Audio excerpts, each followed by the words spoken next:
Ukiwaona watu wote walioko hapa ni wale wale, sema ni wale wale. Uliyekaa naye hapo pembeni yako ni yule yule. Mtagombana leo, lakini ni yule yule. Unawahitaji watu wakati wote. Uwe na cheo usiwe na cheo, unahitaji watu. Uwe na fedha usiwe na fedha, unahitaji watu. Kwenye maisha Mungu ametutengenezea mazingira ya kuwategemea wengine. Hata ulipokuwa unaugua ulihitaji daktari mwingine wa kukutibu wewe, na hata siku ukifa hutajizika, utazikwa na wengine. Unawahitaji watu. Mimi nikiangalia hii meza yote na ushuhuda nayo, nikianzia mkuu wenu wa wilaya ni wale wale, ni wale wale.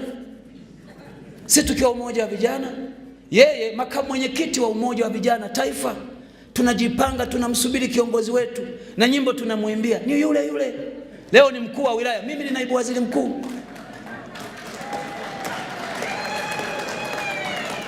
Mkuu wa mkoa akiwa chama alikuwa kiongozi wetu, akaletwa hapa Kahama akawa mkuu wa wilaya.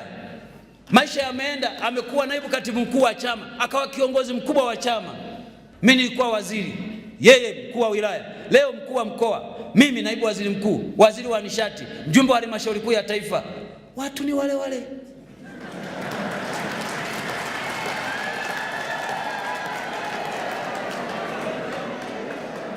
Niseme nini kwa Odilia huyu? Odilia alikuwa katibu wa vijana wilaya ya Geita.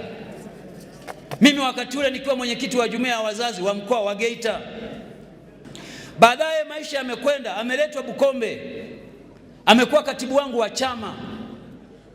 Baada ya muda ya Mungu mengi, kapandishwa cheo, kawa katibu wa mkoa, kaletwa Shinyanga.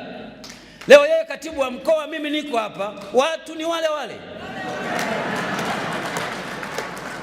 Ningeweza kutaja kila mmoja naye mfahamu Mungu. Lakini kwa nini nasema hiki? Katika maisha usigombane na mtu, sababu kuna wakati utamhitaji. Kama kuna mahali una uwezo wa kumvumilia mtu aliyekuudhi, mvumilie, kwa sababu kesho utamhitaji.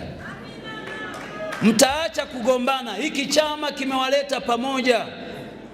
Kazi yenu ninyi muungane ndani ya chama, mkijenge chama, msiruhusu mipasuko miongoni mwenu. Na kwa taarifa yenu, mkisikia chama tawala kimeanguka mahali kokote duniani, ugomvi ulianzia ndani ya chama chenyewe, wakapaganyika, basi wapinzani wakapita katikati yao. Mimi natoka Bukombe. Pale Bukombe nilikuta mbunge wa upinzani, aliyempa ubunge ni wana CCM wenyewe. Kwa nini? Waligombana ndani. Walivyogombana ndani wakasema tukose wote, akaingia wa upinzani. Matokeo yake maendeleo yakasimama, miaka 5 ya kuwa na maendeleo. Leo tunahubiri upendo kwa sababu tunajua iko nguvu kwenye upendo kwa ajili ya kuwaletea maendeleo watu.